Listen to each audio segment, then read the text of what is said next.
Hello, this is the Weekly Review, a program of Sawa Sawa Network making sense of relevant topics and news. Today we are joined by a political analyst, Andrea Mac Mabior. We will be talking about the peace process in the Republic of Sudan, which is being mediated by South Sudan. And we will also talk about the resumption of the peace talks in Rome, the South Sudanese peace process, which is being mediated by the Community of San't Egidio in Rome, Italy. Welcome to the Weekly Review, Andrea Mac. We'll go straight to our first question. What happened to the peace process in Sudan? The one being mediated by South Sudan is suspended. What is the latest? What do we know as the latest? What do you know as the latest in terms of the peace process in the Republic of Sudan? First of all, the peace process in Sudan is going very well, and the last round of talk was the government of Sudan, and was led by Abdulaziz Al-Hilo. Of course, there are challenges, but I think people are determined to achieve peace in Sudan. And what led to the suspension exactly? What led to the suspension of the talks?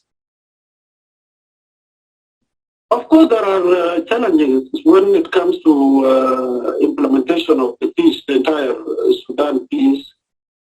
There are clear demands. They are calling for a secular democratic state in Sudan, and which was accepted by in the Khartoum, the declaration signed here in Juba. But again, there are other things like integration of forces, the issues to do with the system of governance, land.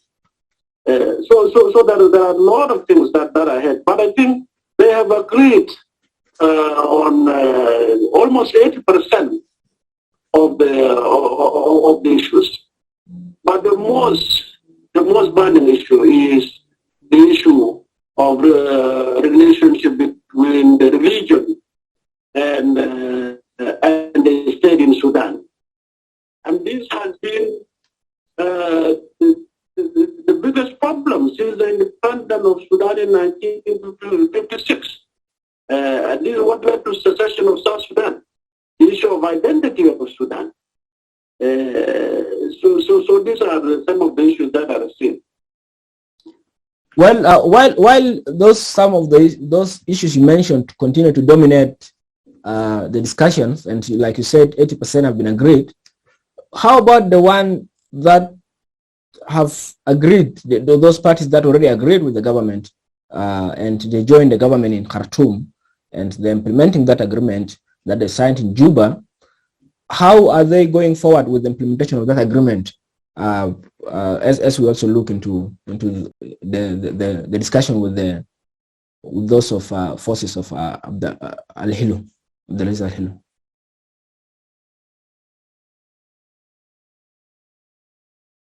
The agreement which was signed in Juba between the interim government of Sudan and the revolutionary force, or what they call the Revolutionary Front,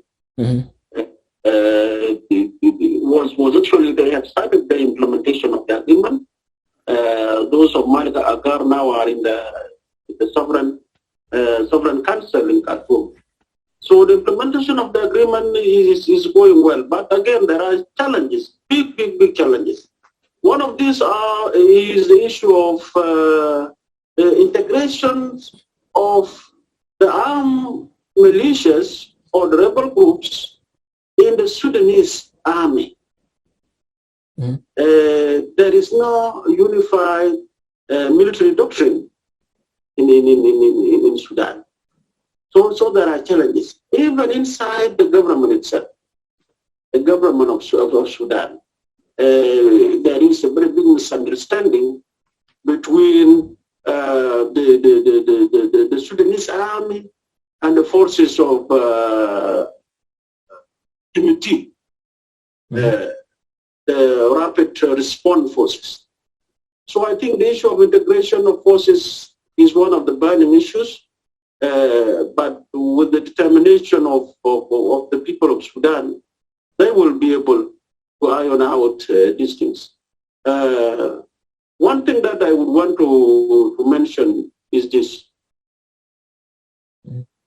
Since people of Sudan overthrow the regime of Umar al-Bashir, the economic situation in Sudan did not improve. So people are not happy. And actually they went back to streets. So this actually is another point of concern for the government. The economic situation is very difficult. There is political and economic paralysis in Sudan. There is no bread. They actually, even the fuel has gone up. So things are not easy. Now, with those challenges you mentioned and the need to find solutions for them, do you see hope there? Because issue of unification of forces, and this has been also issue that affect peace processes, not only in Sudan, but lessons we've learned from other countries, including South Sudan. There have been challenges there, unifying the command and putting together the different militias and government forces and those opposing themselves before into becoming one army. What do you see as the hopes that exist in the peace process in Sudan? You see, peace is not something. It's not something that you can achieve overnight. It is a process that will take time. You have to be patient. You cannot move the economy of Sudan in one day. You cannot build an armed force in one day. It will take time. The only thing that I think now that is an integrated leaders of position or in the government must show a clear political will to understand. Another issue is the issue of relationship between Sudan and its neighbor, Ethiopia. The conflict, eastern region of Al-Fajr, the dispute between Ethiopia and Sudan, and also to the peace in Sudan itself. And I think Sudanese that going to war with Ethiopia at point in time is not for Sudan and Ethiopia, but it's not good also for the of Africa. So I think there is a need also the peacefully through negotiation and political compromise. Issue of Grand Ethiopia between Ethiopia, Sudan, and Egypt. This issue also must be handled peacefully because in Sudan, if you have problems with your neighbors, if we come to the government of South Sudan, I think government in Juba a very positive role in facilitating between the armed groups in Sudan and the government. However, cannot achieve peace. There is no peace in South Sudan because we share one of the longest border. Of people who are living along the border. So there is a need also to bring peace to South Sudan. That is why I always go President Salva Kiir and his Vice President Victoria Machar to implement the spirit. We cannot be always pushed to implement the agreement. People have suffered in South Sudan. So there is also a need for implementation of the agreement, because we also share both, and they are benefiting also from revenues. We will pay. So there is a need for a re-implementation of peace in South Sudan. Well, talking about that, we will also touch into the peace process in South Sudan a little bit. Now, the issue to do with the peace process in Sudan, the significance of South Sudan in that peace process, you already talked about it briefly. And what other actors, what are the other countries that are involved in the peace process in Sudan? Our audience would love to know that. You mentioned to us those other countries that are involved in the peace process in Sudan, together with South Sudan, and what is going to happen next? Is there a date scheduled for the next round of peace talks? Well, of course, I cannot mention a specific country, but peace in Sudan is in the interest. Peace in the region. The entire world, South Sudan are Sudanese people. The international community, sure, there is a lasting. We have seen even the Arab world, the Gulf countries, the Emirates, and then the Kingdom of Saudi Arabia contributed peace in even the IGAD countries are so that there is peace in Sudan. So the issue is a of the region and the international community. And about the date for next round of peace talks in the peace process in Sudan, they suspended the last round. Have they fixed another date for resumption of talks? I think there are calls even from United Nations and from the African Union for the SPLM North and the government in Khartoum to resume. So we can the next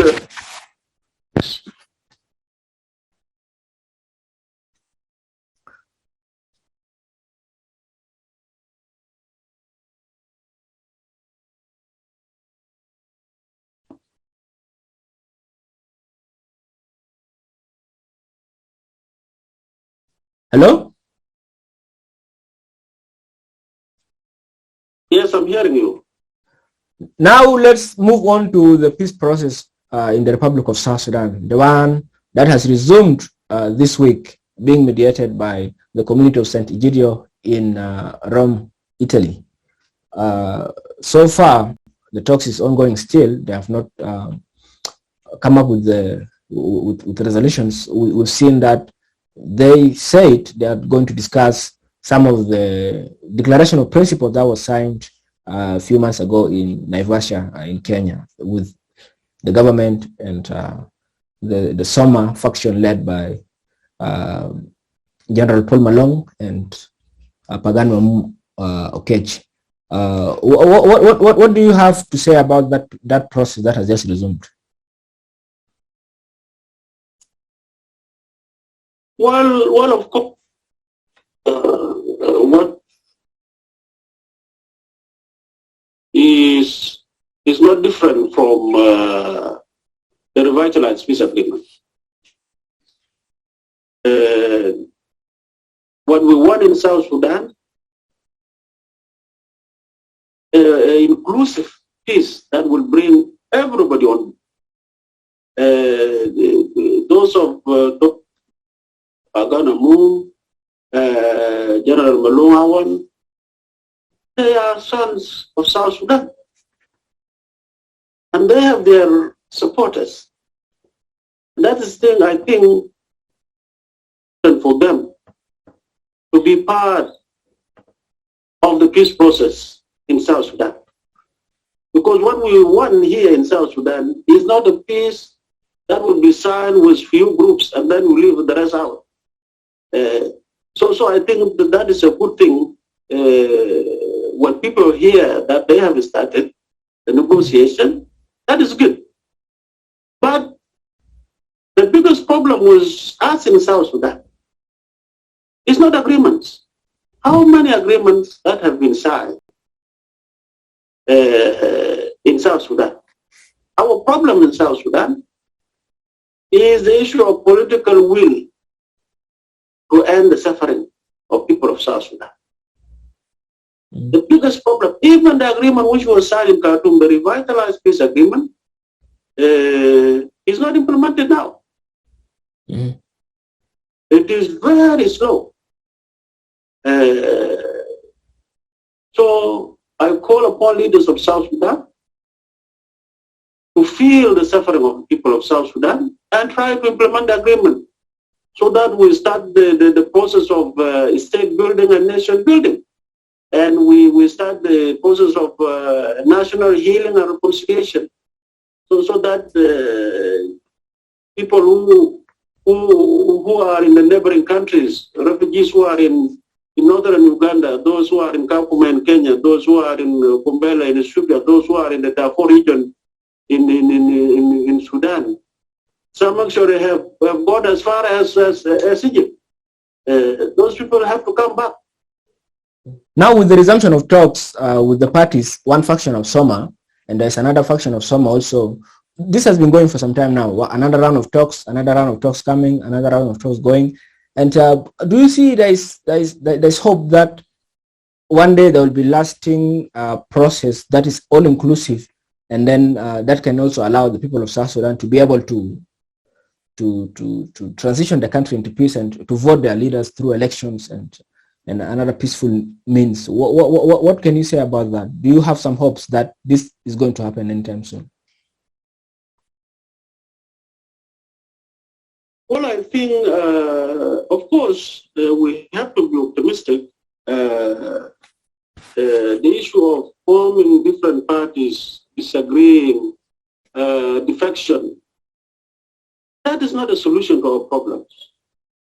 There is a need for a unified front in South Sudan to address the real issues of security, rule of law, improving economy, infrastructure. These are the things that we need now. Whether South Sudanese one day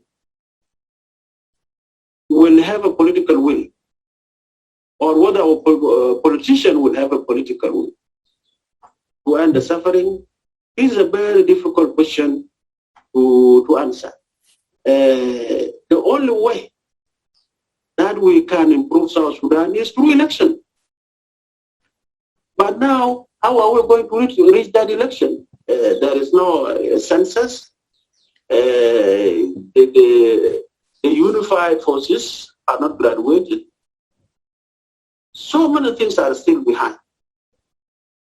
But for me, I think the only solution to our problems is a credible and transparent election in South Sudan, where people of South Sudan will decide and choose their leaders, form their government, a government that will be accountable to its people.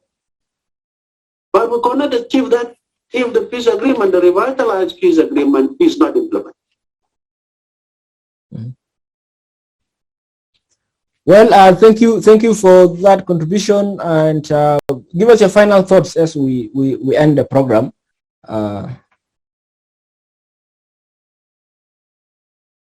Thank you very much.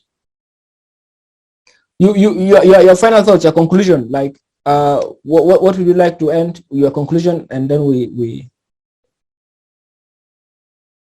Well, my last word is to people of South Sudan to remain united, and work together for a genuine and a lasting peace in South Sudan. My advice to the government of South Sudan also and the opposition is that this country is owned by the people of South Sudan. They need to work hard to make sure that peace is in every corner of South Sudan. And I think if we work together as South Sudanese, if we work together as one people, we will be able to achieve a lasting and a genuine peace in South Sudan. Well, what about to the current round of peace talk in Rome? Your message to the community of San't Egidio and also to the parties that are involved in the talks? For the parties who are in Rome, they are also not different from those who are in Juba. They also need to negotiate in good faith to make sure that this round of talk should be the last round of talk in Rome, and that they sign the peace agreement, come to Juba, and join their brothers and sisters here in the government, and they work together to rebuild South Sudan. But then there are two factions. There is one faction now which is in the talks, and so there's another faction also which is going to have also their round of talks. So you can see there is, yeah. So what would you say about that? Faction who did not, the other faction who did not join the round of talk, they should come. They should come in. Mm-hmm. They should come in and join the peace process. Mm-hmm. We cannot stay and refuse to be part of peace talk when people are suffering. There is a need to end the suffering of people of South Sudan. And do you have any comment like on the issues that they've been raising, the issues of that probably you saw the two declaration of principles, one with the other faction and one with the other faction. They have made declaration of principles, issues touching with permanent constitution making and system of governance and those issues that they've been raising. What do you say about those issues that those parties have been raising?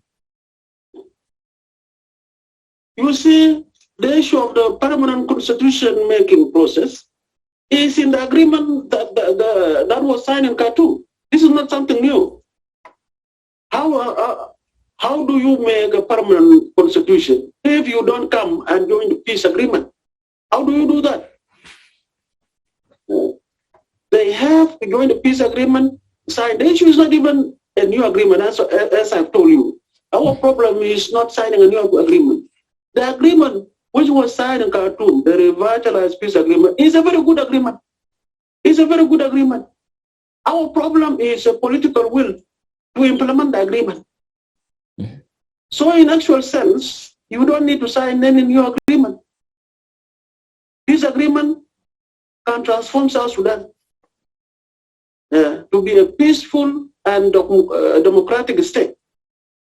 What we are lacking is political will. And political will from all actors. How can we get stakeholders? In your opinion, how can there is a lack of political will to end suffering of people of South Sudan? In your opinion, how can we get the political will, get the leaders to have political will to resolve the crisis? Well, now the issue of political will depend on the individual political parties. Mm-hmm. Because if someone refuses to implement the agreement, what are you going to do? And that is why I told you the only way out for us to achieve a lasting peace and a stable and prosperous South Sudan is through a genuine election, is through a credible election in South Sudan. And I think this is what has been supported by the region and has been supported by the international community. We need to work hard to make sure that there is election in South Sudan, so that people of South Sudan choose their leaders. You cannot held people hostages for politicians. People of South Sudan, over 10 million people cannot be held hostages because so and so has refused to join the agreement, or so and so does not want to implement this article in the agreement. This agreement is not owned by politicians. It is owned by the people of South Sudan, and they deserve to live in peace and harmony in their own land. Well, Mabior, thank you very much for being on our program.